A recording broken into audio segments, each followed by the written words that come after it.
El siguiente tema son los signos del cambio climático en la bioflora de Hungría. Y para comenzar, ubicaremos Hungría en este mapa. Como podemos observar, en la parte superior, en esta zona, se encuentra Hungría, como en la parte superior de Europa Central. En cuanto al mapa, podemos decir que hay unas líneas que dividen las zonas.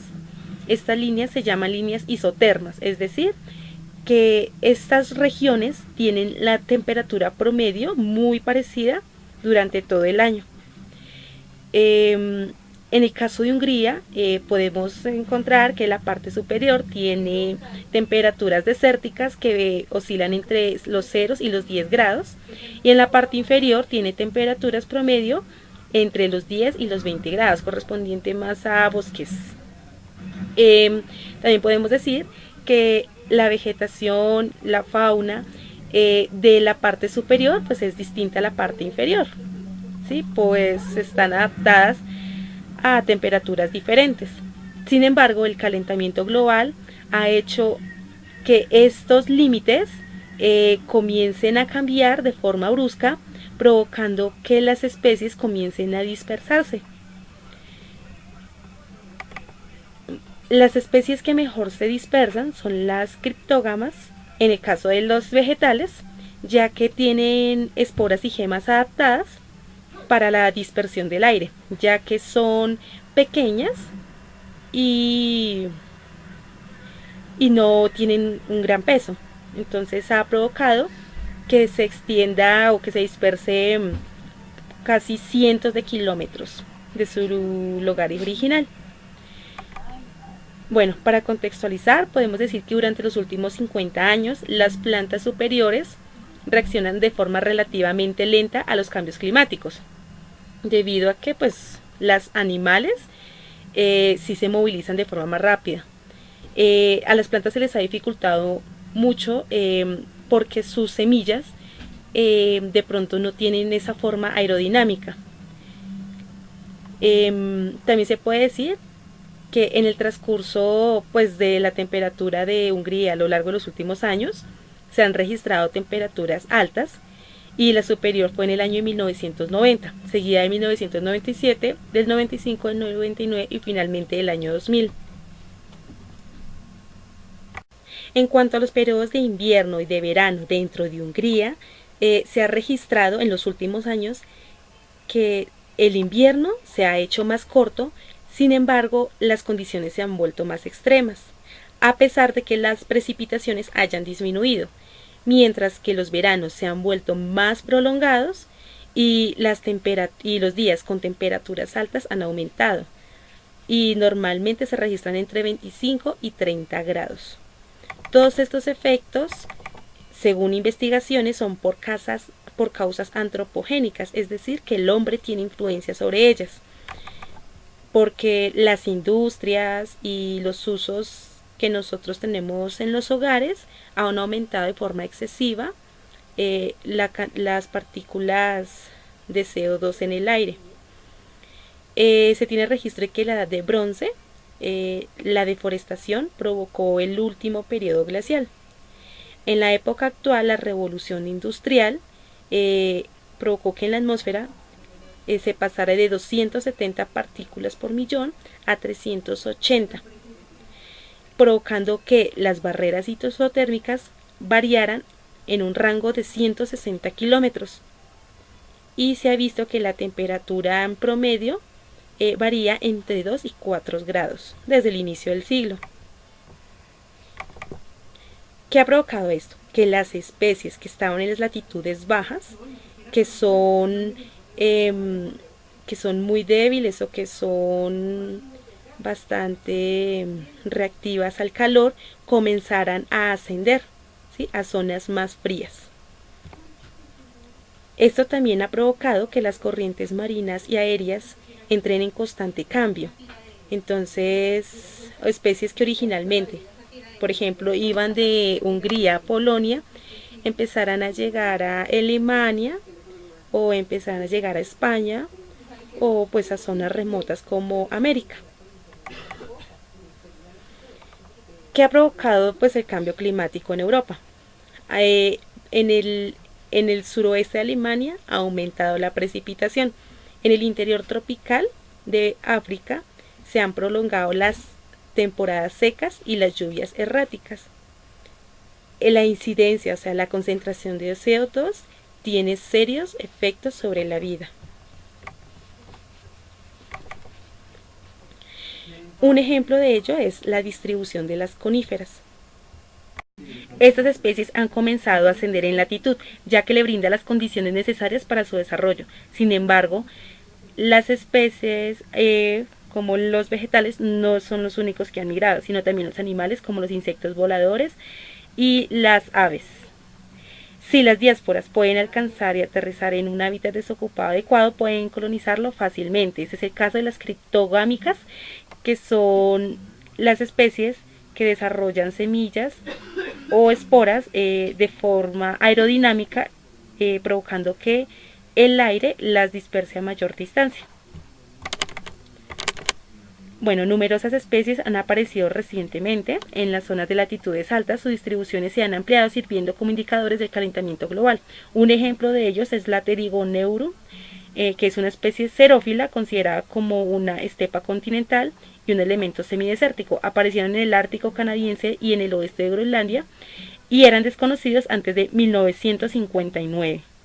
La flora de los alcantinados de Loess, ubicado en Hungría, eran estudiados entre 1996 y 2001, especialmente las comunidades criptogámicas desérticas. Describieron un gran número de especies que usualmente crecían en latitudes bajas de Hungría, evidenciando así que estas especies han comenzado a migrar a zonas altas, ya que éstas les brindan condiciones, especialmente la temperatura, condiciones óptimas. Ejemplos de ellos es la Crucidium, que ha comenzado a migrar desde zonas de Arabia e Irán a zonas como Turquía y zonas como España. Otro ejemplo es la Dricanela, que ha comenzado a migrar desde zonas de España al cinturón de montañas de las tierras bajas. Son estudios que se han hecho desde los años 90 al 2005. Entonces también han encontrado la fulania, que es una especie termófila submediterránea que está bastante extendida en América del Norte, pero es muy escaso en Europa, que ha comenzado a migrar desde Italia a Hungría. Y la otra especie que también ha tenido estas mismas características es la tortula, que ha migrado desde Irak a zonas de España. Esta especie tiene la típica distribución mediterránea. Podemos concluir que las condiciones de las briófitas parecen apoyar la idea de la distribución causada por el calentamiento global. Todas estas especies pertenecen a un tipo de vida de colono vegetativo, produciendo numerosas esporas pequeñas, lo que proporciona una fácil posibilidad para dispersarse en el aire. El calentamiento natural evidencia las extinciones locales provocadas por el clima cálido. En cuanto al capítulo 20 llamado Cambio climático y áreas protegidas, ¿cómo están los brófitos británicos raros?, se tiene que el cambio climático puede afectar a los brófitos, y aunque algunos tengan estrategias adaptativas para estos cambios, no todos lo logran y se ven damnificados, principalmente por la humedad. Es por ello que ha sido necesario crear áreas protegidas y diseñar prácticas que puedan desarrollar a futuro y darle una solución a este impacto ambiental y lograr la supervivencia de los brófitos. El presente capítulo se centra en especies raras de 3 listas de conservación de brófitos de Gran Bretaña, donde se tuvo como objetivo determinar la distribución real de áreas de conservación de brófitos y con ello comparar y evaluar diferencias regionales de conservación de las mismas. Para llevar a cabo lo anterior, se realizó un tratamiento de los registros de las especies de la base de datos nacional, donde se calculó el número de especies de brófitos raros y por cada especie su proporción registrada por hectárea. Adicionalmente se diseñó un modelo climático que asociaba las características del clima con el tipo de brófito que allí habitaría, el cual fue la combinación de varios modelos estadísticos para obtener información fiable y cercana a la realidad. Se obtuvo que aunque hubo un promedio bajo de especies por hectárea, en Inglaterra la mitad de las especies tenía al menos el 62% de sus registros dentro de los 100 metros de los límites de los sitios de especial interés científico, menos que otros países como Escocia. Hubo menor cantidad de musgos que hepáticas y la distribución de los brófitos no es uniforme. como se muestra en la figura 20.1. Esto indica que es necesario realizar mayor muestreo y donde hay que proteger más a estas especies. Hay un rango de registros por especies entre 1 a 175, pero en su mayoría se registraban a lo sumo 3. Se puede observar que la tabla 20.2 que para algunas especies se logró modelar la distribución de forma deficiente, como es en el caso de Camifadelphus elodes, mientras que para otras se logró modelar de manera consistente como Eferum recurvifolum. Además, en promedio, el 8.9 de las 43 especies, sus celdas de cuadrícula climática se designan como área protegida, donde las especies con una mayor área protegida se encuentran en elevaciones más altas. Se espera que en los próximos 70 años esta área aumente a 10,2% para cada especie en promedio, pero los cambios ambientales de estas especies deberán migrar hacia el norte y arriba para encontrar un hábitat apto. Lamentablemente, otras especies tendrían que recorrer distancias muy largas y es posible que esas que ocupen áreas climáticas adecuadas en menor proporción se vean afectadas por otros factores como lo es el suelo, el microclima y las interacciones entre estos factores. Por ello es importante generar mayores conocimientos y estudios acerca de estos factores que junto con el clima afectan a los biófitos. Se espera que la superposición de todas las especies sea 21% para 1991 al 2020, 15% para el 2021 al 2050 y 10% para el 2051 y 2080.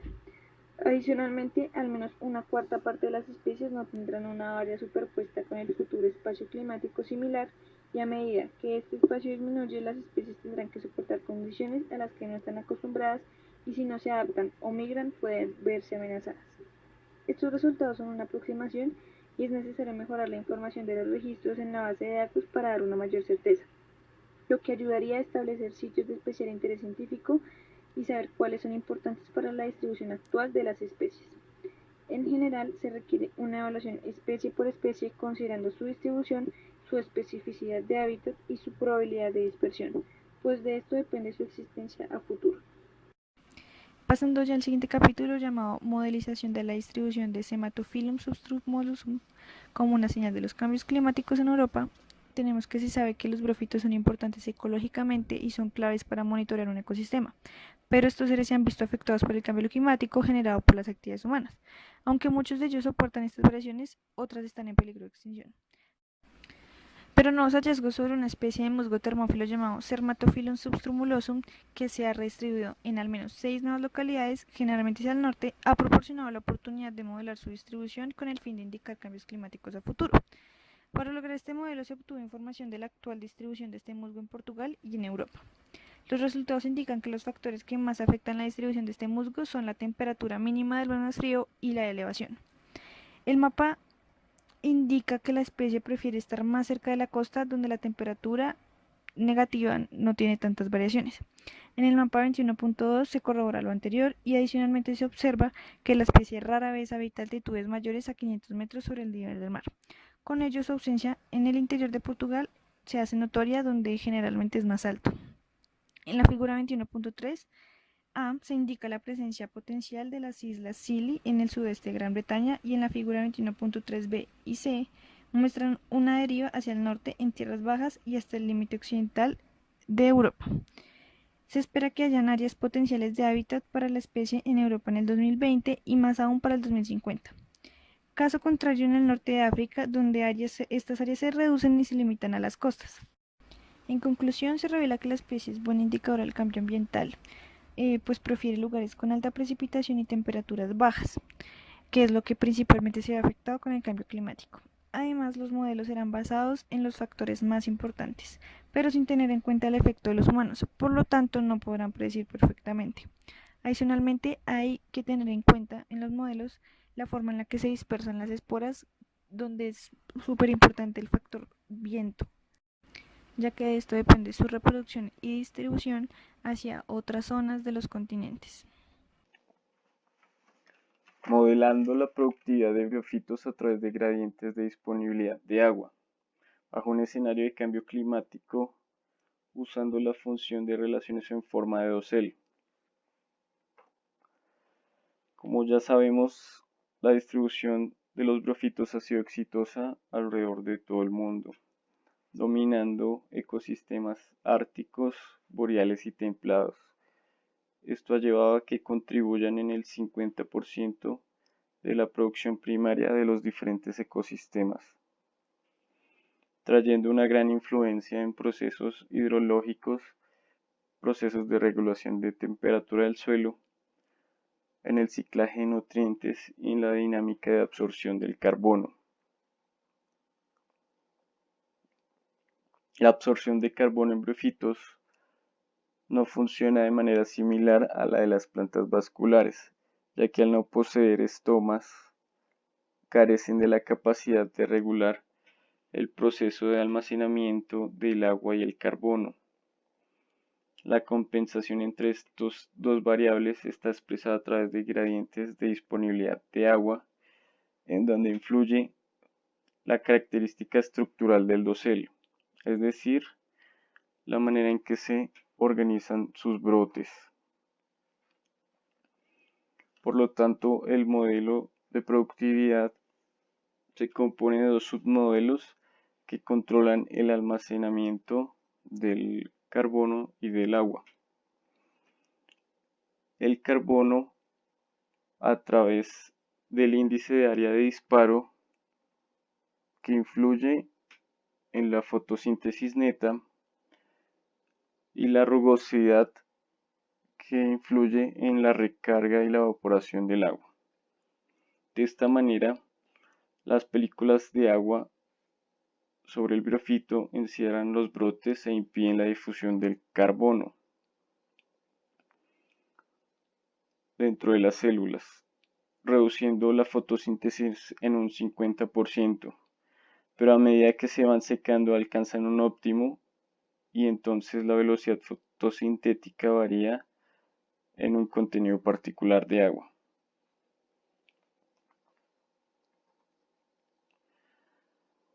Los patrones que controlan la fotosíntesis neta entonces dependen del contenido de agua, del índice de área de disparo y de la rugosidad superficial.